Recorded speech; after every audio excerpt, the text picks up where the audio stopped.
श्री स्वामी समर्थ. तुम्हा सगळ्यांचे आपल्या स्वामी सूत्र ब्लॉग या चॅनलवर मनापासून स्वागत.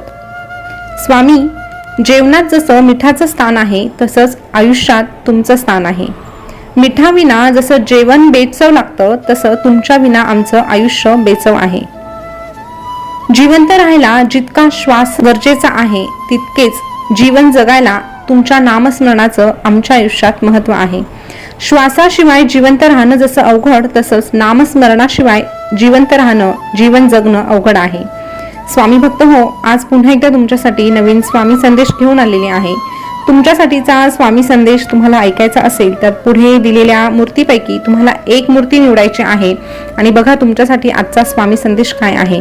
स्वामी संदेश प्रत्येक वेळेस एक नवीन प्रकारचा असतो आणि नवीन काहीतरी शिकवून जात असतो. त्यामुळे स्वामी संदेश ऐकणं गरजेचं आहे, त्याची अंमलबजावणी करणं गरजेचं आहे. तर नक्कीच जो कोणी स्वामी संदेशचं पालन करतो त्याच्या सोबत स्वामी महाराज हे कायमच असतात. तर स्वामी भक्त हो, तुम्ही तुमची मूर्ती निवडली असेल अशी मी आशा करते आणि आजचा संदेश काय आहे ते सांगायला देखील सुरुवात करते. आता ज्यांनी 2 नंबरची मूर्ती निवडली आहे त्यांच्यासाठी स्वामी काय सांगतात ते जाणून घेऊया. स्वामी तुम्हाला सांगू इच्छितात की तुझ्याबद्दल कोणी वाईट बोलत असेल तर तो आशीर्वाद समज. तुझ्याबद्दल जर कोणी वाईट बोलत असेल तर तो आशीर्वाद समज. तुझी कोणी स्तुती करत असेल तर ती एक प्रेरणा समज.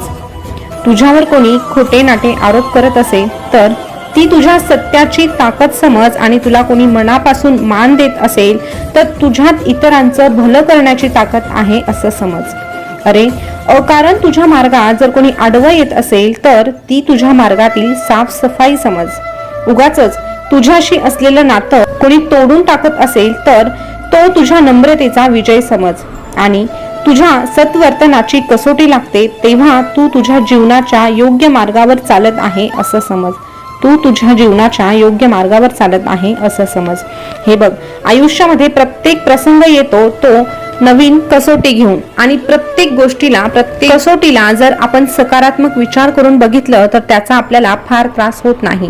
म्हणून जी काही गोष्ट घडत आहे मग ती सकारात्मक असू दे किंवा नकारात्मक असू दे, त्यातून तुला फक्त आणि फक्त सकारात्मकच विचार घ्यायचा आहे. कारण हा सकारात्मक विचार तुला पुढे जाण्यासाठी एक प्रकारची प्रेरणा देत असतो. जेव्हा जेव्हा तू नकारात्मक विचार करतो तेव्हा त्याच क्षणाला तू संपून जातो आणि पुढे उभं राहण्याची ताकद तुझ्यामध्ये शिल्लक राहत नाही. म्हणून जे काही होतंय त्याचा फक्त सकारात्मकतेने स्वीकार करायला शिक. आयुष्यात खूप त्रास होतोय ना तुला, तर समजून घे की तुझा रस्ता प्रगतीकडे जातोय. कारण जास्त ताणलेल्या धनुष्यातूनच लांबवर जाणारा बाण सुटत असतो, हे कधी विसरू नको. आणि कोणासमोर झुकण्याची जर वेळ आली तर नक्कीच त्याच्या फक्त आणि फक्त विनम्रतेसमोरच झुक. कुणाच्या शक्तीसमोर, कुणाच्या रूपासमोर किंवा कुणाच्या संपत्तीसमोर कधीही झुकू नको. मग बघ, जर अशी तुझी नियत असेल तर जग तुझ्या सोबत असेल किंवा नसेल मला ठाऊक नाही, पण मी मात्र सदैव तुझ्या सोबत राहील. भिवू नकोस, मी तुझ्या पाठीशी आहे. भिवू नकोस, मी सदैव तुझ्या पाठीशी आहे. स्वामी भक्त हो, आता ज्यांनी 1 नंबरची मूर्ती निवडली आहे त्यांच्यासाठी स्वामी काय सांगता हे आता आपण जाणून घेऊया. स्वामी अशा भक्तांना सांगू इच्छितात की प्रत्येक गोष्ट आपल्याला हवी तशी मिळत नसते. म्हणून सुख न शोधता समाधान शोधायला शिका.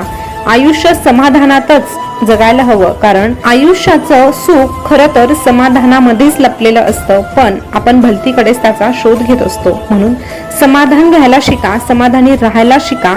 सुख आपोआप समाधानाच्या मागे चालत येणार आहे. मग आयुष्य देखील तुम्हाला आनंदात घालवता येतं. जर कोणाच्या म्हणण्यावरून जर तुमचं चांगलं वाईट झालं असतं तर हे जग एकतर स्वर्ग बनलं असतं, नाही तर नरक बनलं असतं. पण असं म्हटल्याने काहीही होत नाही, तर ते आपल्या कर्मांनुसार मिळत असतं. म्हणून कोणाच्या बोलण्याने तुमचं आयुष्य कधी बदलणार नाही किंवा थांबणारही नाही. ते बदलेल ते फक्त तुझ्या चांगल्या वाईट कर्माने आणि आमच्या नामस्मरणाने. म्हणून कर्म करताना नेहमी चांगले कर आणि मुखामध्ये आमचं नाम घे. तुझं अंतःकरण जोपर्यंत शुद्ध आहे तोपर्यंत कशाचीच भीती तुला बाळगण्याची गरज नाही. फक्त तुझी नीतिमत्ता साफ ठेवायची. आम्ही तुला साधं काटा देखील टोचू देणार नाही. अध्यात्म आणि प्रेम हे नेहमी उघड्या डोळ्यांनी करायला शिक. अध्यात्म आणि प्रेम हे दोन्हीही उघड्या डोळ्यांनी करायला शिक. कारण जर ह्या दोनही गोष्टी जर अंध म्हणून केल्या तर पदरी फक्त अधोगती आणि निराशा येते. डोळे बंद करून चुकीचा गुरु निवडला किंवा चुकीची भक्ती केली तर अध्यात्मात अधोगती होते आणि प्रेम जर चुकीच्या व्यक्तीवर केलं तर पदरी फक्त निराशा येते. म्हणून दोघांसाठी रडत बसावे लागते तुला आयुष्यभर. म्हणूनच अगोदरच सत्सत विवेक बुद्धी जागृत ठेवून निर्णय घे आणि निवड करताना योग्य अशी निवड कर. अध्यात्म साधताना तुझी सेवा निस्वार्थी असेल आणि तू चालत असलेला मार्ग जर योग्य असेल तर आम्ही देखील तुला एकच सांगू, भिवू नकोस, मी तुझ्या पाठीशी आहे. भिवू नकोस, मी सदैव तुझ्या पाठीशी आहे. स्वामी भक्त हो, आता ज्यांनी 3 नंबरची मूर्ती निवडलेली आहे त्यांच्यासाठी स्वामी काय सांगत आहेत ते आता आपण जाणून घेऊया. स्वामी सांगतात, अरे तुझ्या समोर असलेली ही एक महान शक्ती आहे आणि आमच्या पुढे सगळं काही नश्वर आहे आणि सगळ्यांचीच किंमत देखील शून्य आहे. म्हणूनच आमच्यातल्या या दिव्य शक्तीला ओळख आणि एकदा आम्हाला स्पर्श करून बघ, आमच्या सानिध्यात येऊन बघ आणि आमचं नाम तुझ्या ओठांवर आणून बघ आणि मग ही शक्ती तुझ्याकडे आकर्षित होऊन तुझ्यात विलीन होईल. तुला विश्वास ठेवायचा तर आमच्यावर ठेव, कारण हे जग विश्वासाच्या लायकीचं राहिलेलं नाही.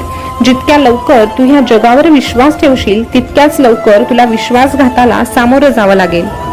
पण आम्ही मात्र आमच्या भक्तांना कधीच विश्वासघाताला सामोरं जाऊ देत नाही. म्हणून तू एकदा आमच्यावर विश्वास ठेव.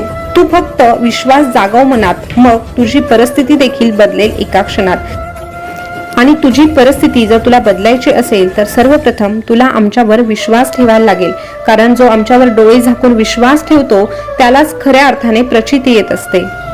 नाहीतर अविश्वासी माणसाच्या समोर आम्ही येऊन जरी उभे राहिलो तरीही त्याला फक्त असंच वाटेल की हा कोणी देव नाही, हा कोणी संत नाही, हा तर फक्त ढोंगी मनुष्य आहे.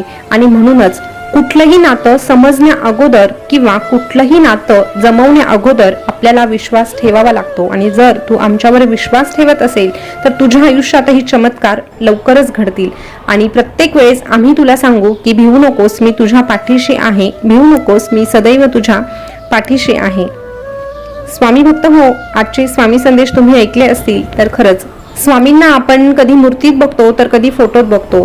फोटो काय आणि मूर्ती काय आपल्या डोळ्यासमोर नसले, आपण फक्त आपल्या मुखावर श्री स्वामी समर्थ हे नाव घेतलं तरीही स्वामी महाराज आपल्या समोर हुबेहूब येऊन उभे राहतात.